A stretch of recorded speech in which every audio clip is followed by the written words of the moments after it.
Oi, gente, nós vamos entrar, graças a Deus, na carta de Paulo aos Romanos.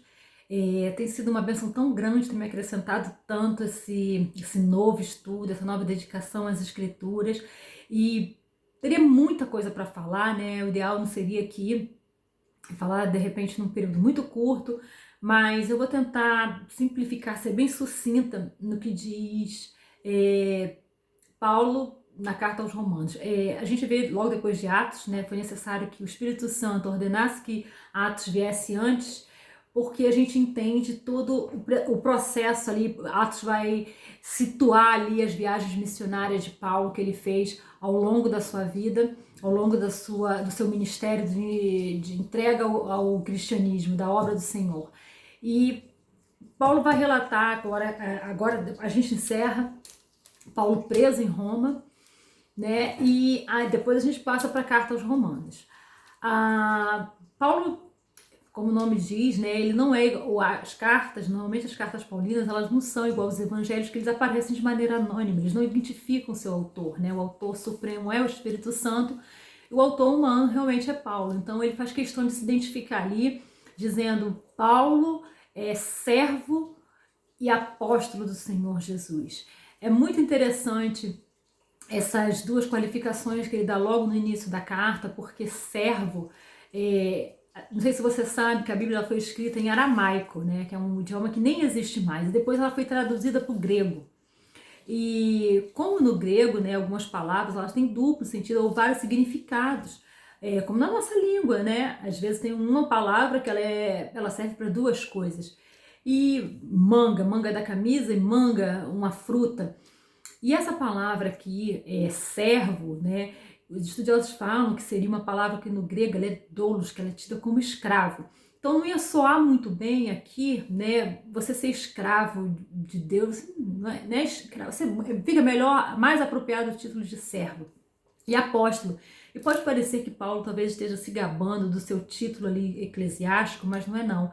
Ele faz questão de fazer, em algumas cartas, vai ser recorrente você ver isso, ele fazer questão da defesa do apostolado dele, porque tinha muita fofoca na época, nada novo debaixo da terra, isso vem antigo, que ele tinha apostatado da fé, porque Paulo era um fariseu, a gente sabe quanto a lei zeloso, e tinha muito boato, muita fofoquinha, que Paulo desconsiderava a lei de Moisés, porque naquela ocasião ele falou que os judeus desceram de Jerusalém, queriam que os da Antioquia se circuncidassem. Ele falou: opa, para a salvação ninguém vai se circuncidar não. Paulo era muito direto, muito certo das verdades de Deus, para ele não tinha acordo, né?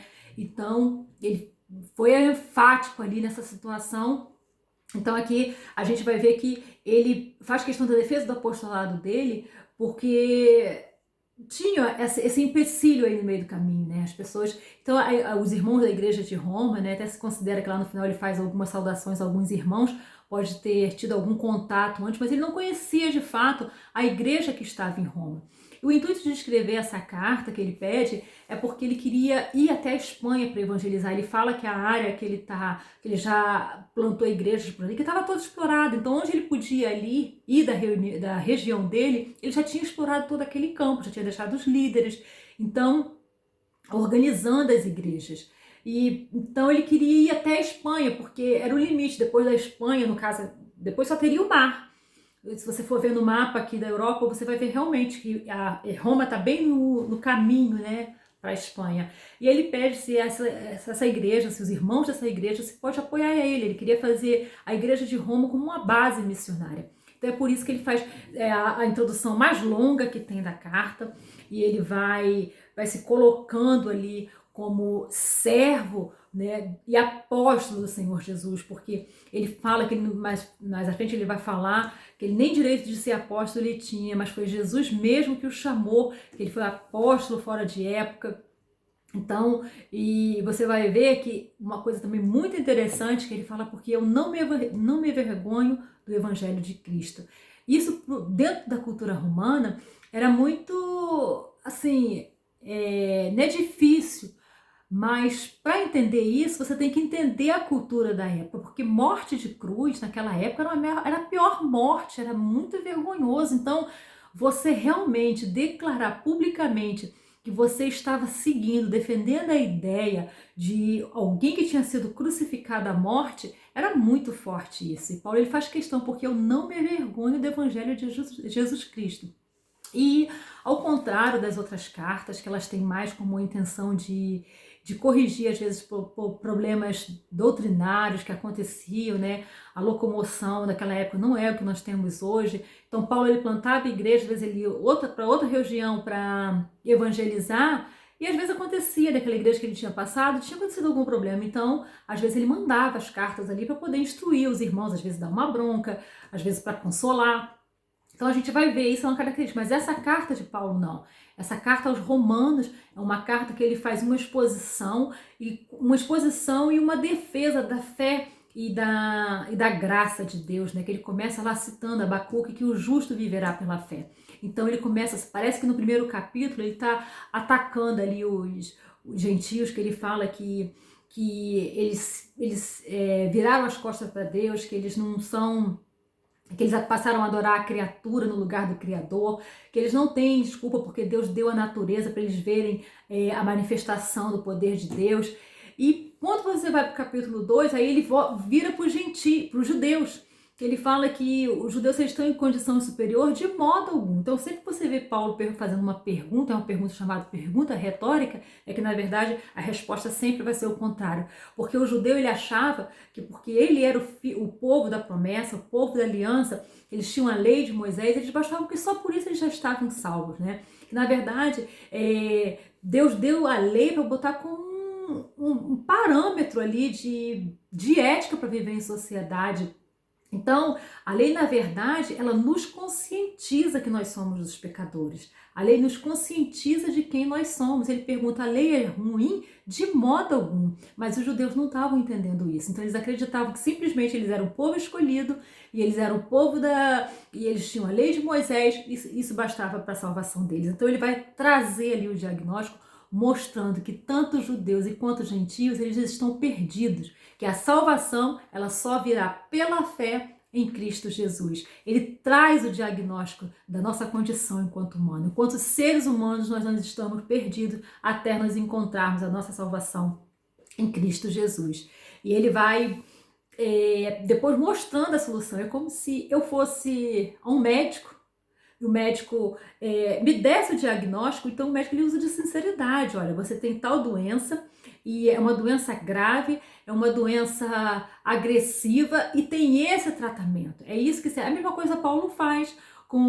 Primeiro ele mostra a situação do gentio, ele mostra a situação do judeu. Então ele desnuda e ele bota que a lei ela nos mostra o pecado, ela nos traz a nossa consciência de pecado e ele põe a solução que é realmente em Cristo Jesus. E Roma, para você entender, você vai ver logo aí nos primeiros capítulos, não me engano, no capítulo 1 mesmo, fala que as mulheres mudaram o seu jeito de fazer sexo, porque embora seja uma civilização antiga, mas a Roma dessa época era uma Roma muito promíscua, muito devassa.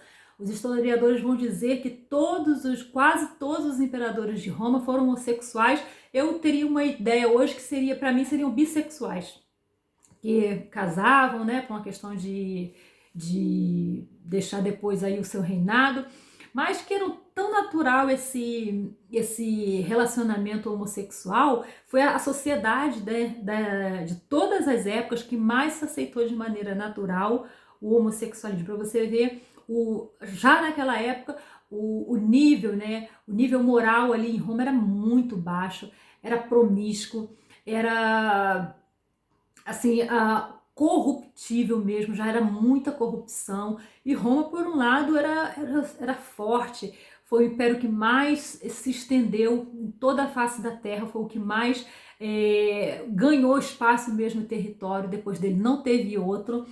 Napoleão tentou, Hitler tentou, mas nunca mais vai ter um império tão vasto como foi o Império Romano, né? Porque lá em Daniel fala que tinha aquela estátua e que as pernas eram de ferro e os pés de barro e de ferro, era Roma. e que veio uma pedra que não lavrada por mão humana e atingiu essa estátua e despedaçou essa estátua.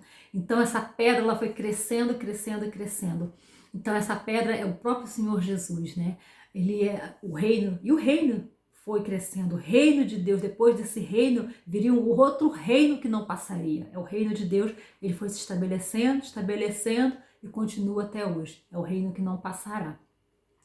Então a gente vai se falando conforme for avançando aí na carta aos Romanos. Com certeza não falei tudo que eu queria falar, eu acabei me perdendo, mas que seja realmente uma leitura bem proveitosa.